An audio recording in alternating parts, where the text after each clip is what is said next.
उसके स्वप्न में जगन्नाथ जी आते थे। वो इतना रोता था मंदिर के बाहर खड़े होकर के।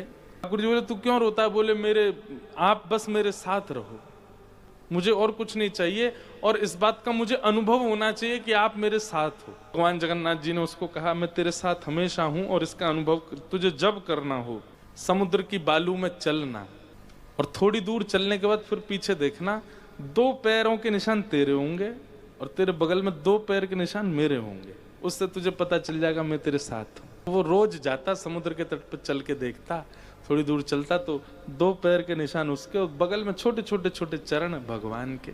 इतना प्रसन्न रहता था। लेकिन ये उसके घर में कोई घटना घटी, माता जी का देहावसन हो गया, बहुत कष्ट में आ गया, इतना पीड़ा में आ गया, रोने लगा, बिलखने लगा। अपनी माँ के जाने के भाव से तुरंत दौड़ करके गया। बोले मैं मन को शांत करने का एक ही तरीका, पता चले जगन्नाथ जी मेरे साथ हैं। पीड़ा में था, जैसे ही समुद्र के तट पर चल रहा था, रो रहा था बहुत तेज तेज।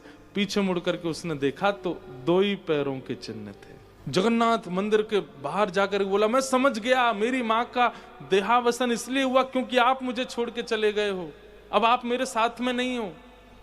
आपने कुछ दिन मेरा संग किया, उसके बाद मुझे अकेला छोड़ दिया। नाथ आप ऐसा कैसे कर सकते, मुझसे क्या अपराध हुआ? रोने लगा, बिलखने लगा। जगन्नाथ जी रात्रि में फिर स्वप्न में आए, रो रहा था। बोले नाथ आप मेरे साथ थे हमेशा, और आज आप मेरे साथ नहीं थे। मैंने जाके देखा 2 ही चरण चिन्ह थे, और आज ही मेरी माँ का भगवत धाम गमन हो गया। इसका मतलब आपने मुझे त्याग दिया ना, मुझसे कोई अपराध हुआ है? भगवान बोले नहीं। तो फिर आज आपके चरण चिन्ह क्यों नहीं थे? भगवान बोले कल तक मेरे चरण चिन्ह थे क्योंकि तू भी चल रहा था और मैं भी चल रहा था, परंतु आज तू पीड़ा में आ गया तो तुझे गोद में लेके मैं ही चल रहा था। वो मेरे चरण चिन्ह तेरे नहीं है, वो मैं ही हूं। ठाकुर जी कभी अपने किसी भी वैष्णव, एक बार भी कोई ठाकुर जी की शरणागति ले ले, उसके बाद भले ही किसी भी कारण से वो भटक जाए, विलग जाए, लौट के आएगा, एक दिन तो आएगा। एक बार यदि ठाकुर जी के सन्मुख आ चुका है, फिर चाहे वो कहीं चला जाए, दुनिया के किसी भी स्थिति में पहुंच जाए, उसको आना तो पड़ेगा, क्योंकि ठाकुर जी छोड़ते नहीं।